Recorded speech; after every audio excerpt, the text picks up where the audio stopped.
e a condição de possibilidade do aparecimento do novo direito. Então, isso é a conclusão desse raciocínio, né?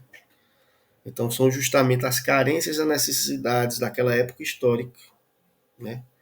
E daquele espaço geográfico que tornam possível o surgimento de novos direitos, né? Então, há uma necessidade de reinterpretação desses direitos de primeira, segunda e terceira dimensões, né? De forma que essa reinterpretação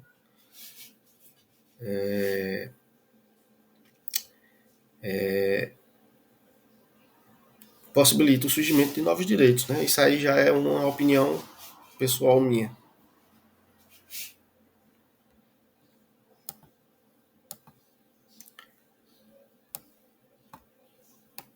Aqui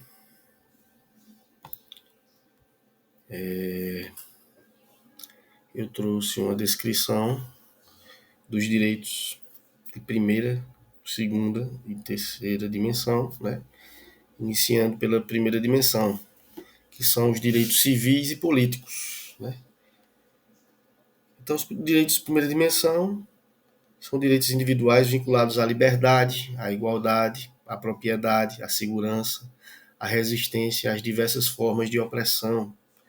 São atributos naturais, inalienáveis e imprescritíveis. Por serem de defesa e serem estabelecidos contra o Estado, têm especificidade de direitos negativos. Apareceram ao longo do século XVIII e XIX. O período consolida a hegemonia da classe burguesa, que alcança o poder por meio das chamadas revoluções norte-americanas de 1776 e francesa de 1789. Surge no contexto da formação do constitucionalismo político clássico, que sintetiza as teses do Estado Democrático de Direito, da teoria da tripartição dos poderes, do princípio da soberania popular e da doutrina da universalidade dos direitos e garantias fundamentais. Foram proclamados nas célebres Declarações de Direitos da Virgínia, Estados Unidos, 1776, e França, 1789, e são positivados, incorporados e consagrados pela Constituição norte-americana de 1787 e pelas Constituições francesas de 1791 e 1793, né? Então, como exemplo de reinterpretação ou necessidade de reinterpretação dos direitos de primeira dimensão, eu trago o confronto entre a liberdade de expressão e a fake news existentes na atualidade, né? Principalmente nesse período da pandemia do governo Bolsonaro, né? Então, é um desafio, né? É um desafio, a meu ver, pelo menos inicialmente, trazer uma teoria coerente, né? Que possibilite o combate à fake news e a preservação da liberdade de expressão, né? O que é expressão? O que é se expressar com liberdade, né? Sem censura, né? Você pode, de forma absoluta, se exercesse liberdade de expressão, né? Então, eu vejo essa como isso como um novo direito, né? O resultado dessa reinterpretação da liberdade de expressão eu vejo como um novo direito.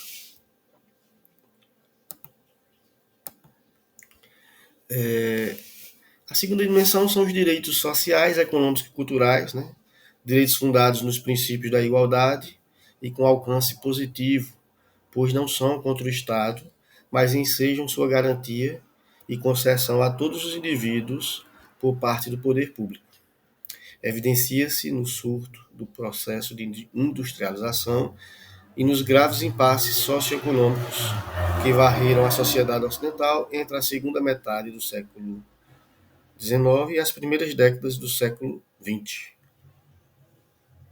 Crise do modelo liberal do Estado possibilita o nascimento do Estado do bem-estar social, né? Veja bem aí já, mais uma vez, o caráter de necessidade, né? Havia um Estado liberal, modelo liberal de Estado implantado, né? Que era muito agressivo. Então surgiu a necessidade de um Estado de bem-estar social. É assim que surgem os novos direitos. Então, cria-se a Organização Internacional do Trabalho, 1919. O movimento sindical ganha força internacional, a socialização alcança a política e o direito, nascem o direito do trabalho e o direito sindical. Então, estão positivadas na Constituição Mexicana de 1917, na Constituição Alemã de Weimar de 1919, na Constituição Espanhola de 1931 e no texto constitucional de 1934 do Brasil, né?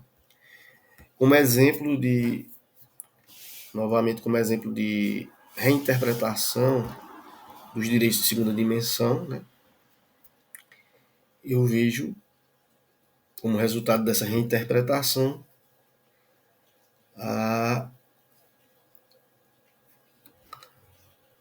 a, a observância da questão da força de trabalho ante o avanço da inteligência artificial, né? Como será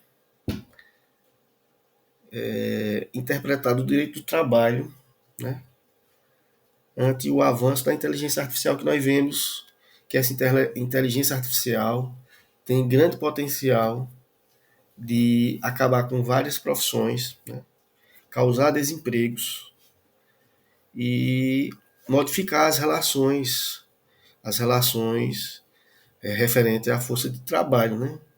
Qual o valor que vai ter a força do trabalho do ser humano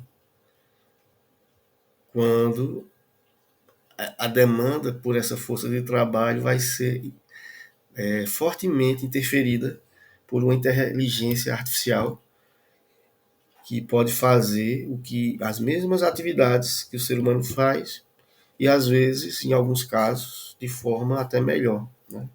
Então eu vejo que o fruto dessa interpretação, né, que vai ser na verdade uma necessidade da atualidade, né, vai gerar um novo direito. E por fim, a terceira dimensão são os direitos meta-individuais, direitos coletivos e difusos, direitos de solidariedade. Nesses novos direitos, o titular não é mais um homem individual, mas agora dizem respeito à proteção da categoria ou grupos de pessoas, família, povo, nação. Inclui-se aqui os direitos relacionados ao desenvolvimento, à paz, à autodeterminação dos povos, ao meio ambiente sadio, à qualidade de vida, o direito de comunicação, etc. Aglutinam-se aqui os direitos de titularidade coletiva e difusa, adquirindo crescente importância o direito ambiental e o direito do consumidor. Caracterizam-se pela indeterminação dos titulares dos interesses. Começaram a ganhar impulso no período da Segunda Guerra Mundial, 1945 a 1950. As transformações sociais ocorridas nas últimas décadas, a amplitude dos sujeitos coletivos, as formas novas e específicas de objetividades e a diversidade na maneira de ser em sociedade tem intensificado outros direitos que podem ser inseridos na terceira dimensão, como os direitos de gênero, dignidade da mulher, subjetividade feminina, os direitos da criança, os direitos do idoso, os direitos dos deficientes físicos, mental, os direitos das minorias étnicas, religiosas, sexuais e os novos direitos da personalidade, a intimidade, a honra, a imagem. Trago como exemplo de reinterpretação desses direitos de terceira dimensão a questão do direito ao meio ambiente versus as soberanias nacionais, né? Ante a ineficiência dos governos na preservação do meio ambiente, né? Sobretudo no exemplo brasileiro, né? Que apesar de grandes esforços, não não vem entendendo a tornar nulo essa degradação ambiental, né? Que seria o esperado, né? Então,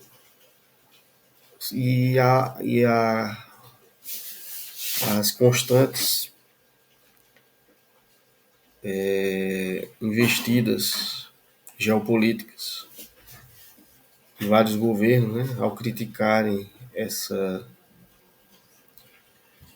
administração da Amazonas pelo Brasil, né, pode gerar uma nova interpretação sobre as soberanias nacionais.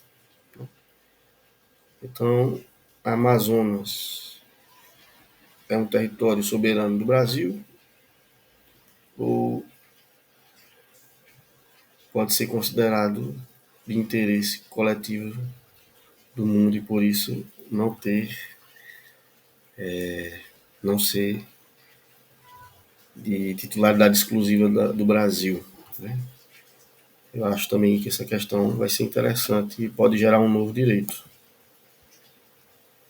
Então, esses são os desafios da atualidade, né? Face às novas necessidades da contemporaneidade, né? Como reinterpretar esses direitos, como torná-los eles justos, né? Eles aplicáveis. Como fazer esses novos direitos serem efetivos, né? Então essa é a principal desafio na questão da reinterpretação desses direitos de primeira, segunda e terceira dimensão como forma de readequá-los à modernidade. Pronto. Chegando ao fim, eu quero agradecer a professora por me conceder essa oportunidade de apresentar esse trabalho, né, dessa forma que está sendo feita. Boa noite.